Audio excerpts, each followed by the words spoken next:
Alright y'all, so as far as I can tell, the packaging on this is pretty good. I mean, that is really tight and firm. So hopefully that contents inside is not messed up. So basically, I'm just gonna open up the box. Alright, so it does have some foam at the top. I'm just gonna basically remove this here foam.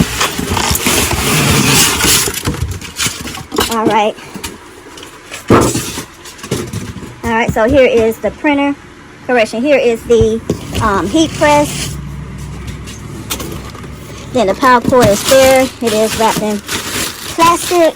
And as I can tell right now, I really don't see no damage to it. But however, those ends right there is going to be questionable once I take that out because it's so close to the end. So right there, right here, you can tell where it's poking out at. So yeah, I haven't even cut this open, but I do see where it's poking out there. There, that side is fine. I don't see anything poking out. But let's go ahead. I'm getting ready to take it out the box. Alright y'all, so this is the dresser that I'm going to be putting this on. This is nothing special. Here's where I have my regular clothes at. See, the drawers even regularly. So it's no special type counter or anything that I'm going to be putting on. It's just going to be my regular dresser, y'all. So, and behind my dresser is the outlet that I'll be plugging this into, and it's down there. So I'm hoping that the cord to the heat press actually reaches. So I am going to bring this out a tad bit from the wall, just because once I'm finished with it, I'm not going to keep it plugged in. I will be unplugging it after every use, and which you should be doing the same thing for your heat press. Alright y'all, so now that I have it open, I can tell right here that the press did get some damage. And as I close this back up, I can see right here where, I don't know if I don't know why I keep saying printer, but the heat press had damage. I didn't see this at first, but I can tell where there's a hole poking out to where this part of the heat press was. So there is damage here to the ends. Alright, so now that I have it on the dresser, before I actually turn it on, I'm just going to go over some things, some features of it. So as you can tell, the name brand, I want to say it's pronounced Kilo. Alright, correct me if I'm wrong. This is going to be the model number CH84. And then as you can tell, the machine number is there. Screenshot it if you need to. I'll save this video for later references. Here are several switches. Let's see. So I guess once you turn it on, both switches go up. Alright, at the same time, I can tell that this has springs. So when I lift up the press, or should I say when I lift up the press handle, and then, nope, this don't, do this pull out? Oh, listen, I don't want to pull this off the, oh, heck no. So yeah, I don't think this pulls out, y'all, so it's not going to be one of those press that you can pull out towards you. So the springs, I don't think, no. So looking at under the bottom, this is not going to be a press that you can pull forward. Alright, so yeah, the mats do come out. So underneath these mats are a regular bed. So, and it did not come with extra mats. So I guess if you need to order extra mats for it, once this wears off, it shouldn't be that hard to change. So I know this is going to be more of like a silicone type mat. I'm not quite sure what this one is for. And I'm not even sure if I need to take this off because it doesn't feel like it's heat resistant. So I don't even know if I leave that one on or not.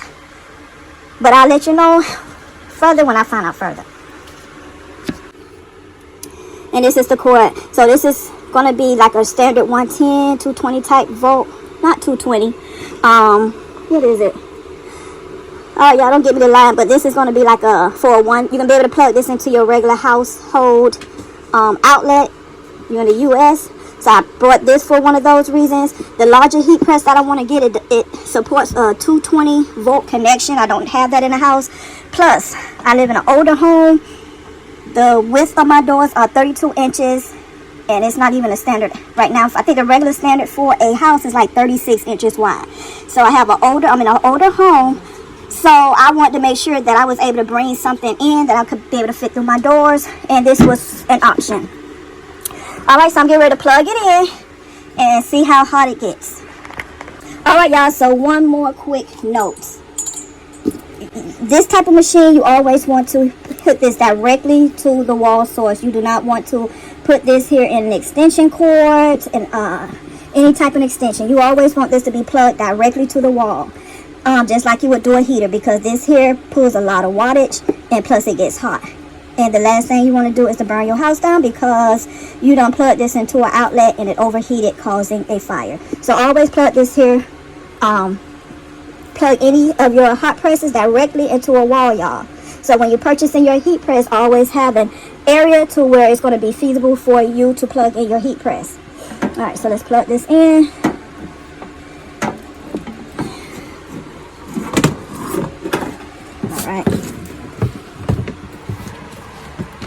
Alright, be careful, because this is a raggedy dresser now. It'll probably come all crashing in at one time. Is in there? Alright, y'all. So we got it in the wall. So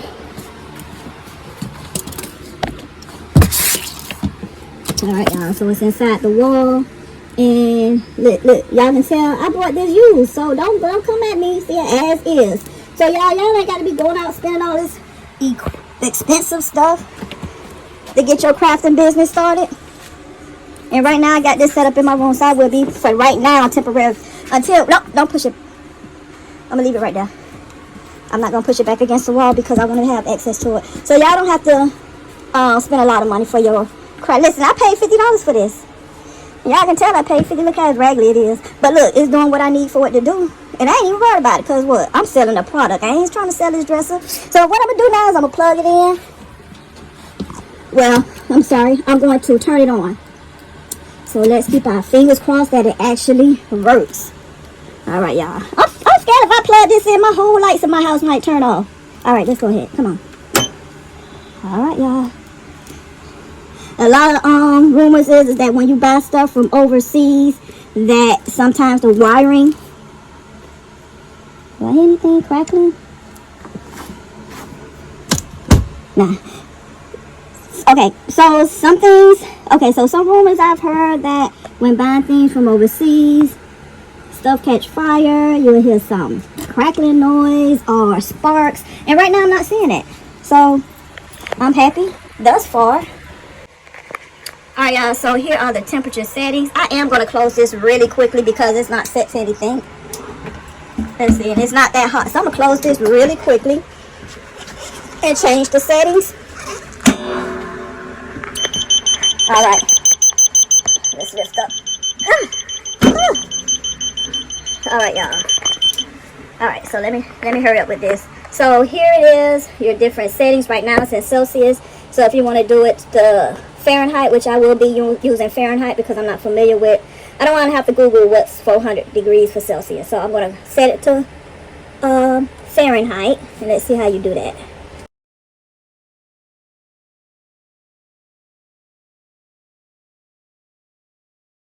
Alright, so I'm not sure what all these settings are. I'm going to have to actually go back and read my instructions on how to change it from Celsius to Fahrenheit. So I'll be right back.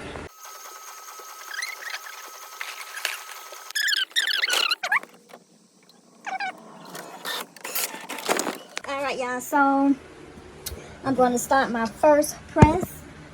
I'm going to go ahead and flip this on and off switch. So right now the temperature is set at Celsius. For this here project I want to do 400 degrees Fahrenheit. I have not yet figured out how to set this to the Fahrenheit. So if you know, please comment in the comment section down below. But I do know 204 is at about 400 degrees. I'm just going to put it at 200 Celsius. So that's about. So for the temp, I'm going to go down to 200.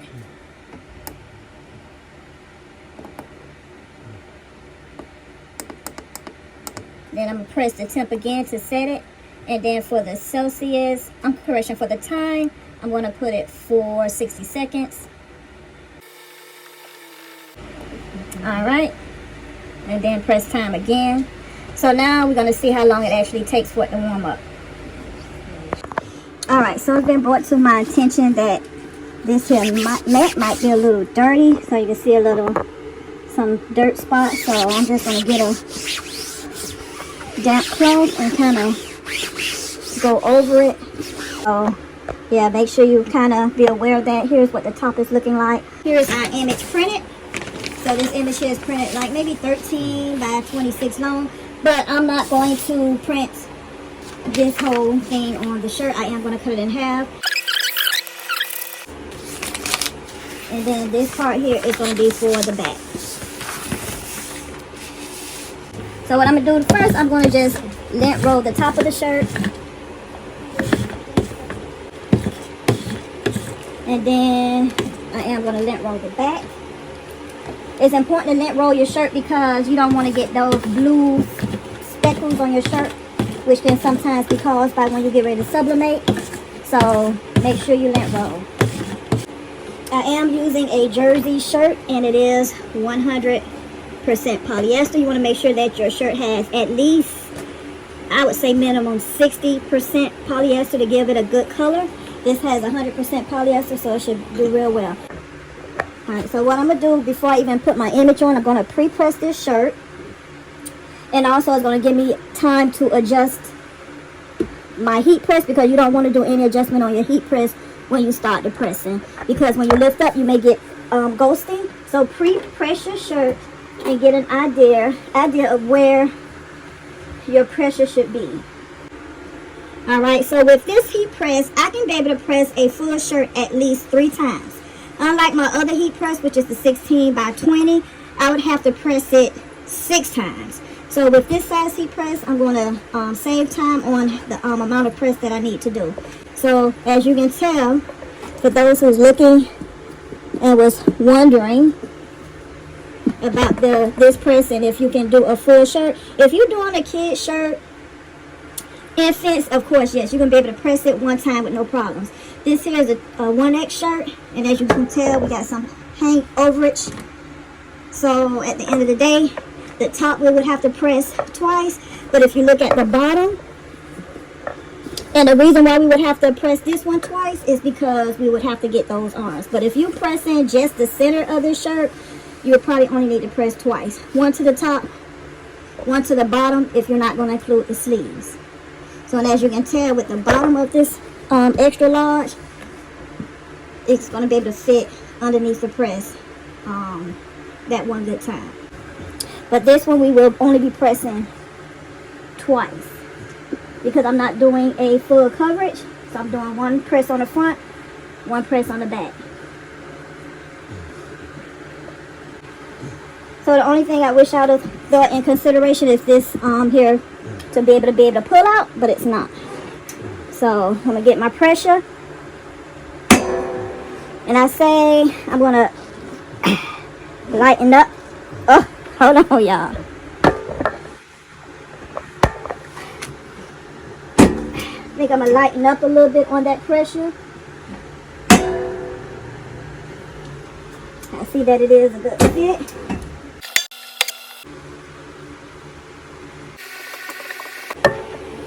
Alright, so for my first press, I am going to do the front first. I am going to pre-spray it with some Bastine Spray and Bond temporary hold adhesive.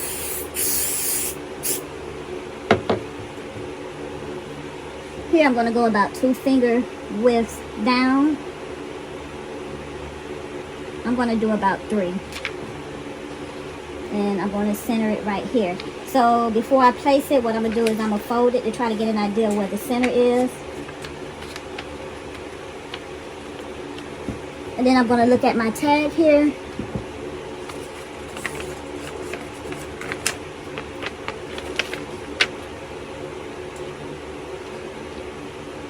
And try to center it with the tag. Alright, y'all, so right now I am at 181 Celsius. And you might see some steam coming from the actual top piece. All right, so this is getting really hot. It's almost at 200. Like I said, it's 183 right now, 184. So I am going to put some paper. And when I purchased this paper, I bought it for the size of my 16 by 20 heat press. So now that I have this one, I will be purchasing paper large enough to fit this entire bottom piece. So, but for what I want to do, this is going to work just fine.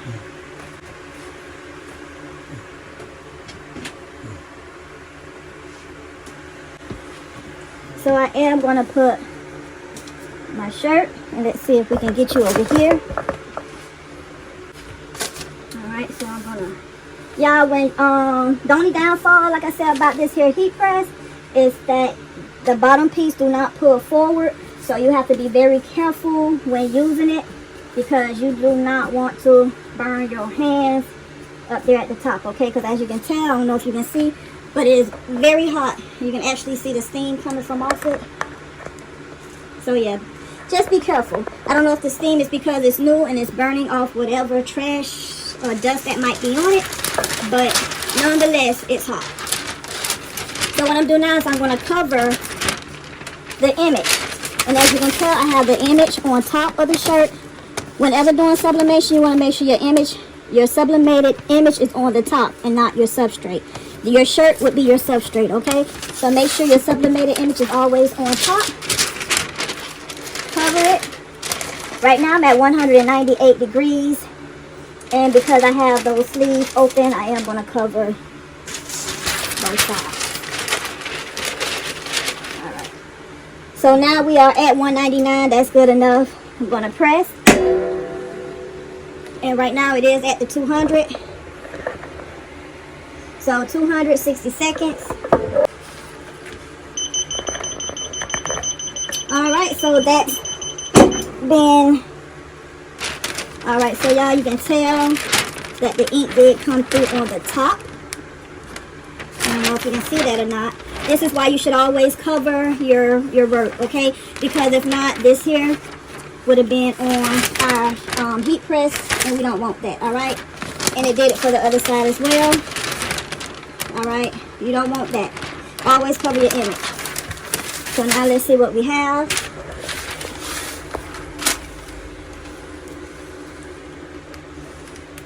Alright, and it came out perfect, y'all. Perfect image. Alright, so now let's go ahead and work on our back. Alright, so I'm going to spread my shirt out. Me personally, I like to go right underneath the collar. I do not attempt to place an image unless I'm doing an all over shirt on top of the collar. So what I'm going to do is go below that there collar. And then this is going to be our second image. And I'm going to do the back. And still again, I'm going to fold get the center of this here image. And all I'm doing is creasing down the center, trying not to crease on the image itself. I'm going to add some spray. This here spray helps hold the image in place as I'm subbing. However, once it hits that heat, it's going to detach it. The paper will detach itself from the shirt. So if you're doing more than one press, you want to make sure that you tape it down. I'm not going to tape it down because all I'm doing is one press. Alright, so really quickly I'm going to place the image under here. And remember, we have to do this fast because this image will come detached because of the heat. Alright, so I'm going to cover it.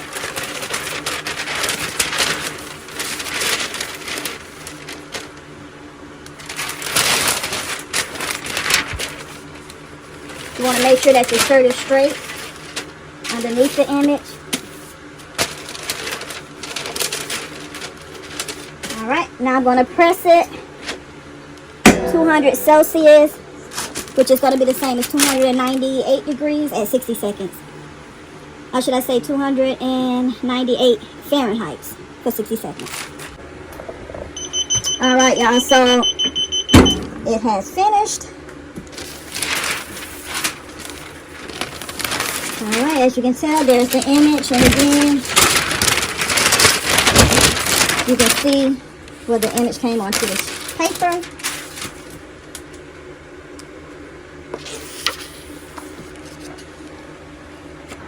All right, y'all, and look at the final results. So I'm really pleased with the way it subs. I think I came down. Yeah, I came down extremely too low. Yeah, I could have came up a little higher on the image, but that's fine.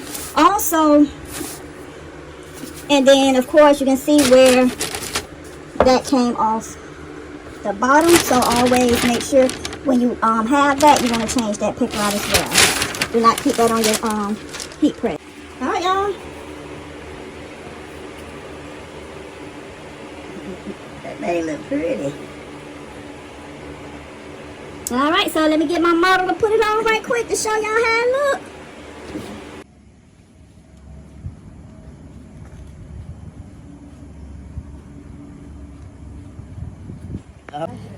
Hello. I'll just get off me. Now turn around so I can show.